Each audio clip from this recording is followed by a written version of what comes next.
Hi guys! Magandang gabi Welcome back po dito sa Gandara SRU channel. Andito na naman nga po ako ay nagbabalik.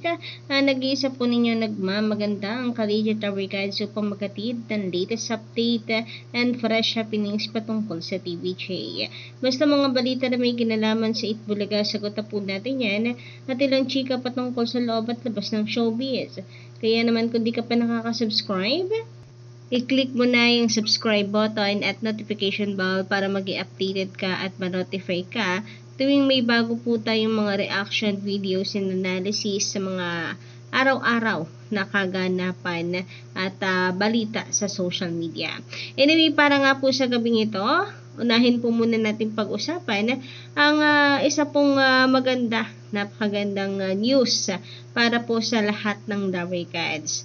So kanina ay grabe nga po nag-uumapaw pa rin ang ating live viewers, concurrent live viewers online. Grabe nga yan. Maraming salamat po sa patuloy po na pagtutok. Katunayan yan guys, hindi po ito masasabi nating tsampa kagaya ng gusto pong iparating ng mga kalaban natin na nakakatsamba lang ang Itbulaga, kasi ilang araw na po ito nating nararanasan na talagang napakarami pong nanonood sa Itbulaga, and katunayan kanina naman ay napanatili ng TVJ ang pagiging number 1 online, samantalang ang Showtime ay bulusok po pababa. Bakit kaya, no? Totoo nga kaya ang chika na naboboringan na sa Especially For You, naboboringan na sa It's Showtime, kasi talk show nang lumalabas po sa kanila, hindi isang noontime show. So eto nga po mga Kadabarkads, sa tapatan po ng It's Showtime at Itbulaga kanina, ang laki po ng lamang natin kasi ang EB ay mayroon pong 92,000 na live viewers during Sugod Bahay, and ang It's Showtime naman parehas pong oras ay nasa 85k lamang po. So siyang tunay na nilalamangan ng Itbulaga ang Showtime at medyo malamya ngayon ang It's Showtime. Pero alam naman po natin na darating po tayo sa ganitong punto, no? Na ang Itbulaga po ay unti-unting makakabangon. Kasi nung mga nakaraan, pagdating po sa online na live viewers, ay hindi ko po itatanggi na mataas po ang It's Showtime. Pero pagdating naman sa overall na views po araw-araw, ay panalo po ang Itbulaga. So hindi pa rin talaga kayang talunin po ng Showtime, and never natalo ng Showtime even online ang Itbulaga. Siguro malakas sila sa concurrent, pero hanggang doon lang po sila. Pero ang Itbulaga nangunguna pa rin na total live views araw-araw po, lahat ng videos ng TVJ.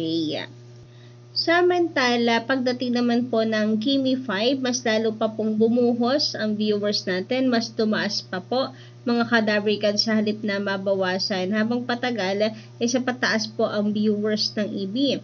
So umabot po ng 99k live viewers ang EB during Kimi 5. Samantalang It's Showtime ay from 85,000 live viewers naging 57 live viewers na lamang sila. O diba, kung ang TVJ sa pataas, ang Showtime naman po ay sa pabagsak. So panalo tayo ngayong araw pagdating po sa concurrent live viewers. Anyway, dumako naman nga po tayo dito sa naging issue ng TV5 kamakailan. O diba, una po nating nabalitaan ay yung sa GMA Network. Then sumunod naman ay dito sa TV5 Network, the MVP ay meron din po palang same case sa GMA Network. Pero ang maganda po dito ay napakabilis pong umaksyon na MVP, na kung saan eto nga po ang latest update ay talagang yun pong involve, yun pong inirereklamo ay tinanggal na MVP sa TV5. Umaksyon po siya, personal siyang umaksyon at personal po niyang kinausap si Sir Raffy Tulfo hinggil po dito na sana nga daw, di ba sabi ni Sir Raffy ay wala pong cover up na maganap, walang kapakapatid kumbaga. And yun nga yung ginawa po, talagang tahimik na inimbestigahan po ng TV5 yung issue. So sila mismo ang nag-handle and sinecure ni MVP na makakamit po yung justice na kinakailangan at deserve ng biktima. And meron pa silang hatid na tulong para po dito, lalo na sa mental health ng biktima. So maganda no na na-actionan mismo po ito ni MVP, pero syempre ang hiling po natin ng mga Kadavericals ay hindi na po ito maulit pa sa TV5. And para nga po malinaw, ito po ang post ni Senator Raffy Tulfo sa kanya pong Facebook page na Raffy Tulfo in Action.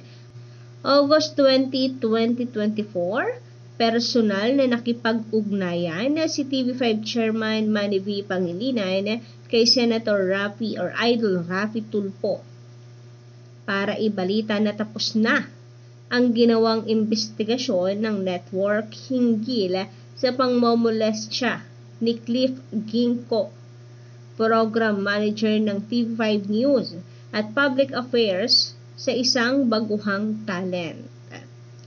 At lumitaw sa investigasyon na may matibay na basihan ang reklamo laban kay Ginko. Kaya nagdesisyon na ang TV5 na tanggalin siya sa trabaho. Matatandaan na lumapit ang nasabing talent sa Raffy Tulfo in Action noong August 9 upang humingi ng tulong na makamit ang hustisya sa dinanas na sexual abuse. So, ang maganda po dito sa programa ni Senator Raffy, talagang mabilis po yung action. After po na magsabi ng biktima, magsumbong, lumapit kay Idol Raffy, agad-agad nga daw nagpadala ito ng sulat kay MVP upang masiguro na talagang makakamit po ng biktima yung justice.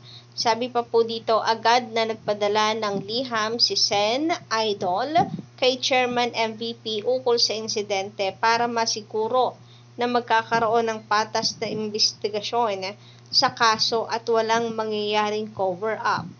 Mabilis naman din ang naging tugon ni Chairman MVP sa liham ni Senator Tulfo.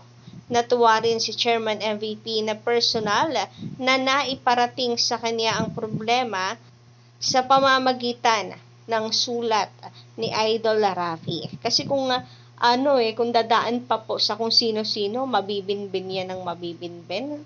So maganda, rekta po talaga kay MVP para wala na pong kawala, action agad. Ayon pa sa post ng Idol Raffy Tulfo in Action Facebook page, idinagdag din ni Chairman MVP na ang TV5 ay magbibigay ng buong suporta sa biktima, partikular na ang medical assistance, gaya ng therapy at iba pang kakailanganin nito.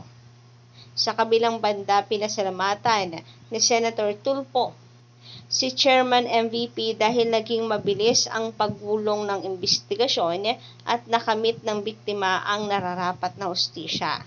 Dagdag pa rito, kasong kriminal ang kinakaharap din ngayon ni Ginko sa piskalya, kung saan tumutulong at nakatutok ang RTIA para masiguro na maayos ang pag-usad ng kaso.